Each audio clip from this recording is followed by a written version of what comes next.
देखना ये है कि ये दुनिया की, इसको मैं कोई, आप इसको इस तरह से ना लें कि मैं कोई डिफेंड कर रही हूँ।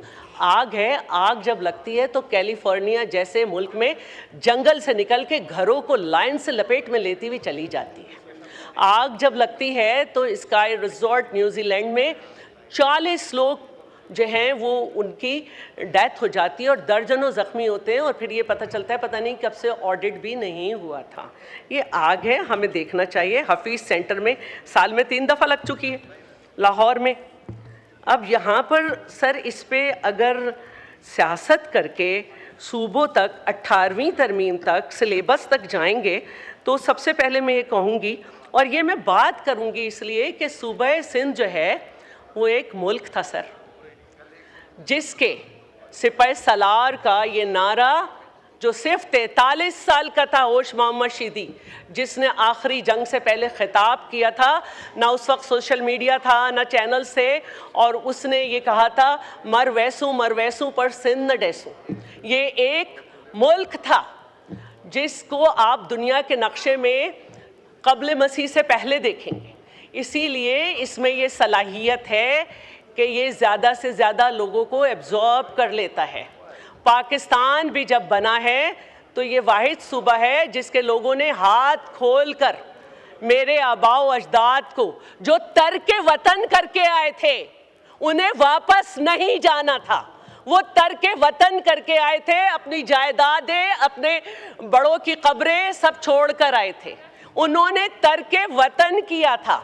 इसीलिए जब उन्होंने तर्के वतन किया था तो दुनिया का जो इंटरनेशनली भी आप देखें, इसीलिए वो यहाँ पे जायदादों के मालिक हैं, यहाँ पे गवर्नमेंट के नौकर हैं, यहाँ की सियासत में हिस्सा लेते हैं, क्योंकि वो तर्के वतन करके आए थे। उनका वापस जाने का इरादा था ना इरादा है।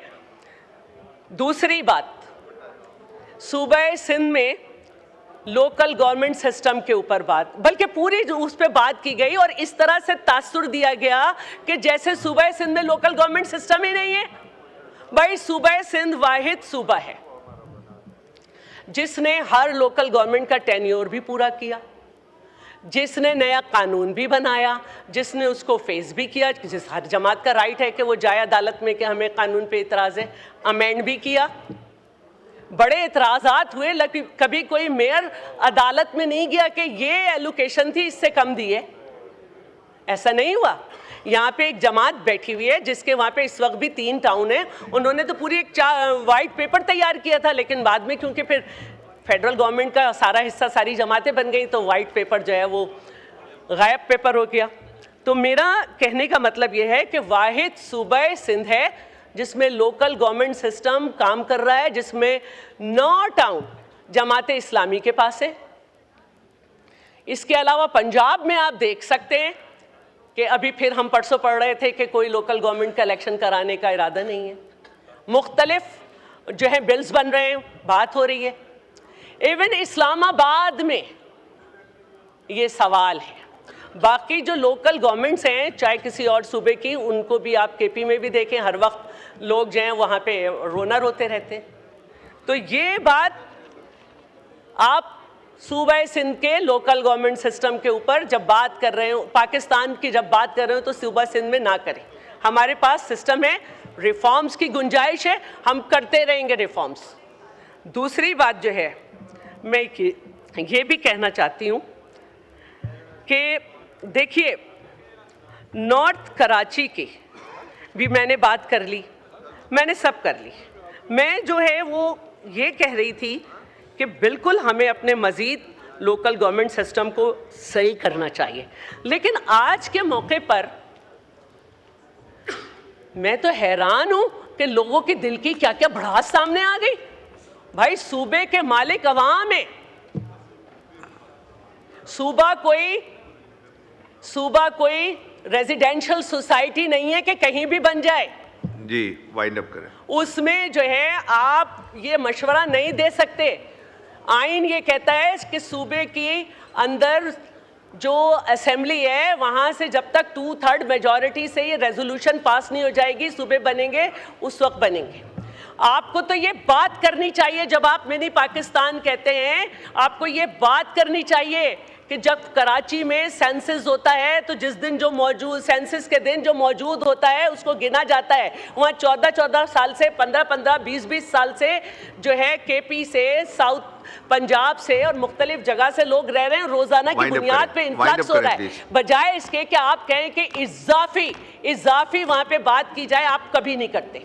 बजट में आप कभी नहीं बात करते कि कराची के K4 के लिए सूबा सिंध तो बिलियन में रख रही थी, बिलियंस में रखती है, यहाँ से मिलियन में क्यों रखा जाता है, कभी बात नहीं करते। यहाँ पे मेरे भाई जावेद हनीफ साहब बैठे हैं, हम इकोनॉमिक अफेयर्स की कमेटी में हैं, बताएंगे कि लियारी जो है लियारी एक्सप्रेस वे,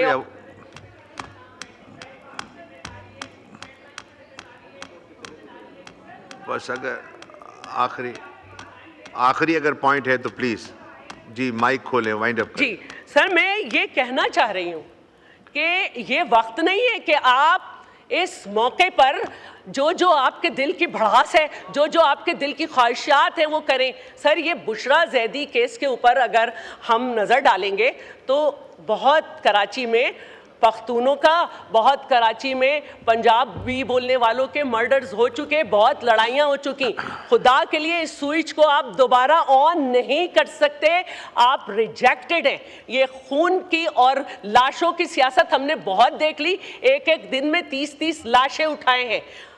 तो ये आप इसको ख़त्म करें बात को, और हमें ये सोचना है कि हमें मज़ीद एम्पावर्ड कैसे होना है। और ये भी मुझे कहना है कि 18वीं तरमीम भी उसका ये इस वक्त प्लेटफॉर्म नहीं था, ना ही सिलेबस का कोई प्लेटफॉर्म था। आप जो भी हसरतें हैं उसको, जो आईनी हसरतें हैं वो आईनी तरीके से जाएंगी, जो इंतज़ामी गफलत है वो इंतज़ामी शुक्रिया। बस आप आ गया आपका।